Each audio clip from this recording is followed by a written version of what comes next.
Joining us now, the author of this book. It's a masterly book, The Chief Minister and the Spy, AS Dulat with us. Thanks, sir, very much for being with us. I'm just going to read out that one paragraph and then get your views on it. You've written Farooq. Why are you Vishnu, why are you stuck on one paragraph? But why not the whole book? We'll talk about many other aspects this of book, the book. let me say one thing, please. Yes. Please, let me say one thing. This book is not a critique of Farooq. This book is an appreciation of Dr. Farooq Abdullah. It is. It is. Most indeed, of what I've written, almost every word of what I've written is laudatory of Farooq. I don't know why people have picked up one paragraph and misinterpreted it. All right. So here's the paragraph. Why are we Tell hooked us on why to that? it's been misinterpreted. Farooq was terribly hurt, just as the BJP had never hidden its intentions towards Kashmir. As far as Article 370 was concerned, so too had Farooq been extremely open about his willingness to work with Delhi. Maybe, he said, the National Conference could even have had the proposal passed in the Legislative Assembly in Jammu and Kashmir. We would have helped, he told me when I met him in 2020. Why were we not taken into confidence? This seems quite clear, sir. Did Farooq Abdullah at any stage say he was okay working with the BJP to ensure that Article 370 went through? Absolute nonsense. Absolute nonsense. Please understand the context of the whole thing. He was very distraught. He felt betrayed and he was heartbroken. And he said, if this had to happen, why could we not have been taken into confidence? And you know, there's that word maybe that you read. I don't have the book with me. Yep. But I think that word maybe says it all. It's only maybe. So you think he said that? He didn't actually say it. But if you want to talk about the book, take a look at that book, you know. Please, Sir, I've gone please through take a look several at that chapters book. of that book, but I'm just, As I say, I just want to end this particular point before I move on to the rest. All right? So if you have read so many, Vishnu, if you have read so many chapters of the book, why don't you quote those chapters, please? I will quote those chapters. But I just want to end this one point. There's been articles about this as well. You are saying that what you have written is inaccurate. I'm not saying it's inaccurate. I'm saying it's misrepresented. All right. So therefore, Farooq Abdullah has never offered to work with the BJP to push through Article 370, despite what you've written, because your statement is quite clear.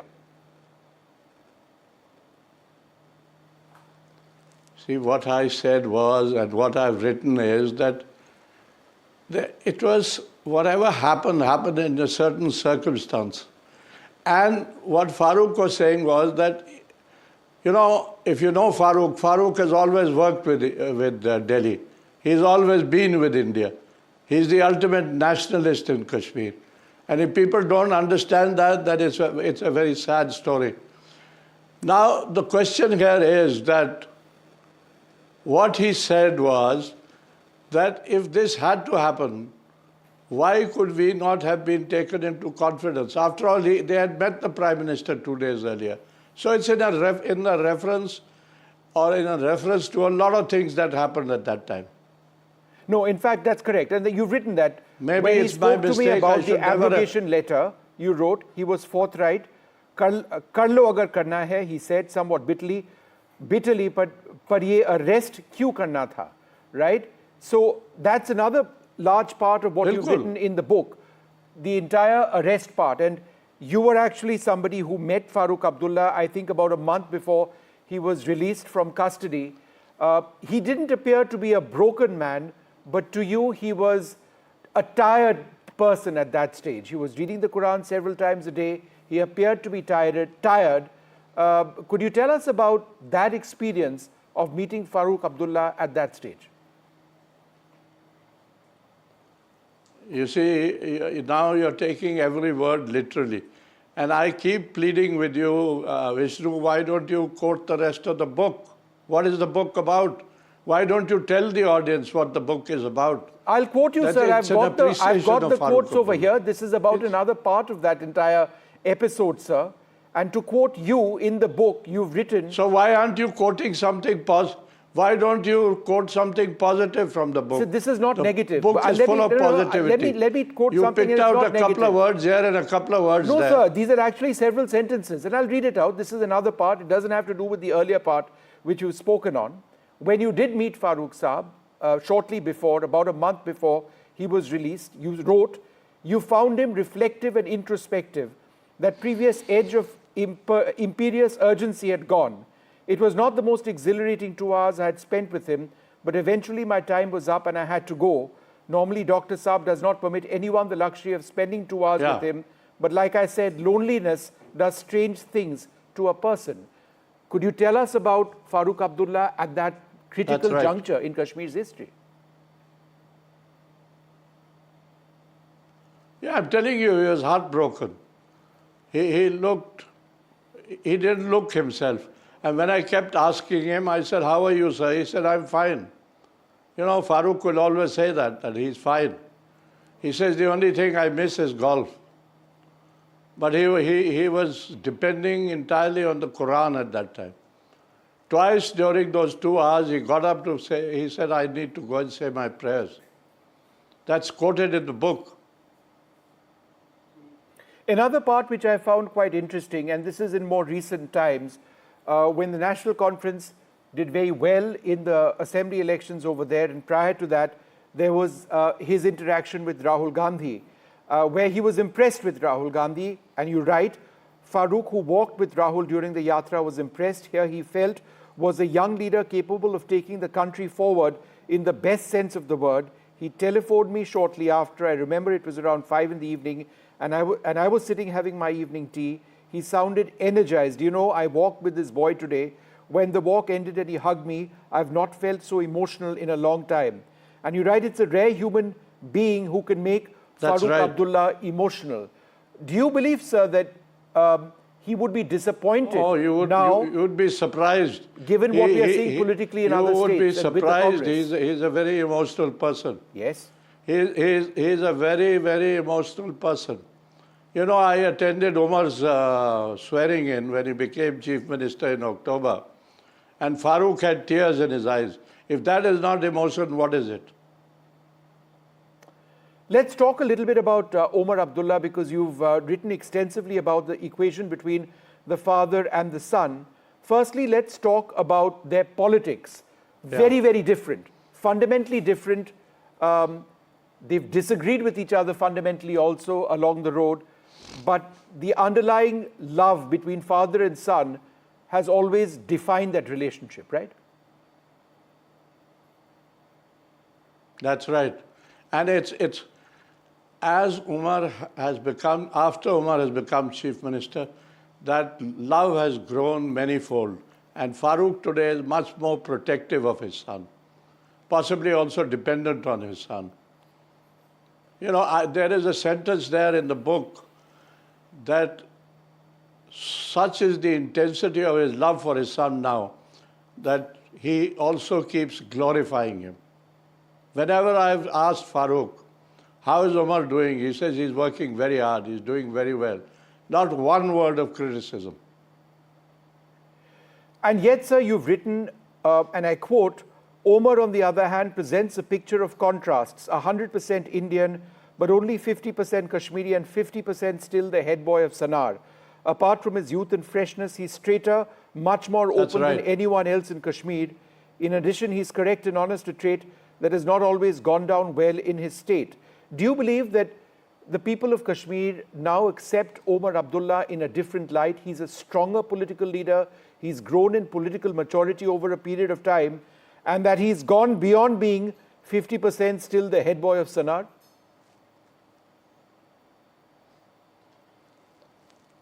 Omar is growing all the time, and we wish him all the very best.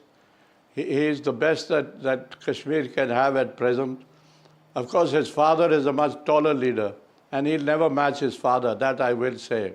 In fact, I would go to the extent of saying, having watched everything, I never saw the Sheikh and I never met the Sheikh, but I think Dr. Farooq is a bigger leader than his father. That's an interesting statement. On what basis do you say that? on the basis of having watched Farooq for 37 years. It is also particularly His trials and tribulations have been, yeah. No, his trials and tribulations, go ahead. Yeah, have been much more difficult than his father. You know, his father had to spend a lot of time in jail. But those were days when people were sent to jail. But he always felt he had the Mahatma's support and then, of course, Panditji's support. Now look at what happens at the end. You know, there was a Kashmir conspiracy case lodged against the Sheikh. And at the end, Panditji got tired and sick and tired of it. He said, I've had enough of this case. Released the Sheikh. And as soon as Sheikh Saab was released, he went straight to Panditji's place and stayed with him. Is that ordinary or extraordinary? Tell me. Mr. Dulat, it's interesting that you should say that, Farooq Abdullah was in a sense greater than his father, his political legacy perhaps greater. But in 2002, talking about Omar Abdullah once again, it's interesting how Omar idolized his grandfather more than his father. And you've written about it, and I quote, 2002, Omar seemed to have forgotten that if it hadn't been for his father, he would not have become Chief Omar Minister. knows that, Farooq knows that, we all know that. Ultimately, his or Omar's repeated reference to Sheikh Saab, while ignoring his own father, did not go down well in Kashmir. Rubbishing Farooq was counterproductive. So Omar Abdullah has grown as a political leader. And do you believe that there was that could you describe to us that period? Of course, he's growing all the time. Right. And so can you describe to us that one period when he seemed to idolize, at least politically in his public statements, his grandfather more than his father? Yeah, there was a period, you know. And that was the period when Farooq was not very happy at his son also taking over as Chief Minister. Farooq used to say, what's the hurry? He's my son, he will become Chief Minister. But let him learn, even if it's for a year or two with me, and then he can take over. So it was that kind of thing. And anybody in Kashmir will tell you that in 2002, if it had been Farooq instead of Omar who was projected as Chief Minister, the National Conference would not have lost.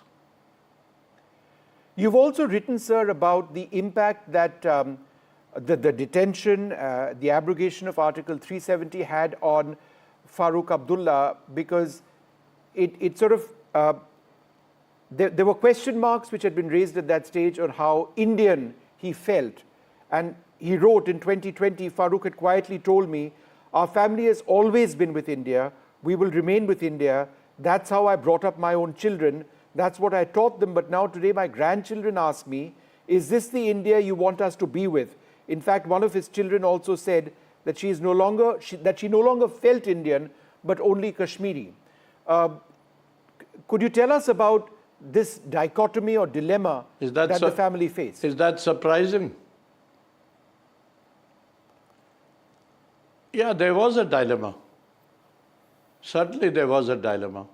If you recall, his daughter and his sister were picked up and kept in police custody or jail overnight. What was the need to do that? Were they posing a security threat? So tell me a little bit about when you decided to write the book, and you write that you did speak to Farooq Abdullah, and initially you didn't get any clear answers on whether he was okay about you writing the book, but then he said, go ahead. Let me quote you. When I began thinking of writing the book, I talked it over with Dr. Saab. In fact, we spoke about it umpteen times. He never said no, but there was never a clear answer, a clear yes, until the summer of 2024. What do you believe changed in his mind? Why do you believe he changed his mind?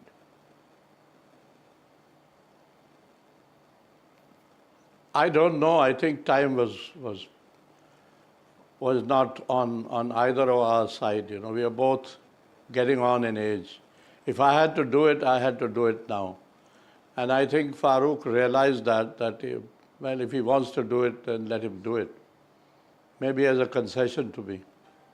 But you know, again, Vishnu, I'm a bit surprised or more disappointed that you're quoting a whole lot of quotes, but you haven't found one single quote which is positive. Would you mind reading Mr. Narayanan's foreword to the book if you don't like what I've been saying? No, I have read, and I don't Could you have read that. Mr. Narayanan's foreword to the book? I can certainly pull that out, and it does, say wonderful things about the book. But I think in talking... okay, pull that out and please read it for. No, if I find it, I'll pull it out. I have Please to find read it on my computer. Because you don't seem to believe what I've been saying right in the here. book. But I take your point that this is a positive account of Yeah. Farooq Abdullah. But in that, you've described various aspects of his life. So why don't which you are say fascinating. that? But why are you? Why don't you bring it out? Why are you hesitant to refer to the points which I have said? It's entirely positive about the family. No, I'm not talks about hesitant. him as well. I've answered every. Do you believe See, this? Do you if believe, this is sir, going to that be this one-sided, controversy? I think we are wasting do you time. believe the controversy is impacting or has impacted your equation with Farooq Abdullah? That I think you need to ask Dr. Saab. As far as I'm concerned, nothing will ever change. Okay. And since you do mention Whether he likes me, dislikes me, whether he talks to me or doesn't talk to me, what I think of him, I will always think of him. It's not going to change. And nobody can make it change. Since you do mention it, I do have that chapter with me, the foreword at least, by M.K. Narayanan, somebody you worked with very, very closely. Yeah, read it. Somebody who's also Read it. tracked Kashmir. Read and it. he writes, this It's is a only a fascinating... page. I'm reading it, sir. I won't read the entire foreword. I'll read a few lines. This is a fascinating account of Kashmir written by one who is not merely an expert, but more importantly, whose emotional attachment to Kashmir and with the mercurial Dr. Farooq Abdullah is perhaps unrivaled. On one level, this is an honest and unvarnished account of the events that have taken place in Kashmir since the 80s to the present, but what is more fascinating is that it's an insider's account unrivaled in terms of understanding the forces at work during a turbulent period.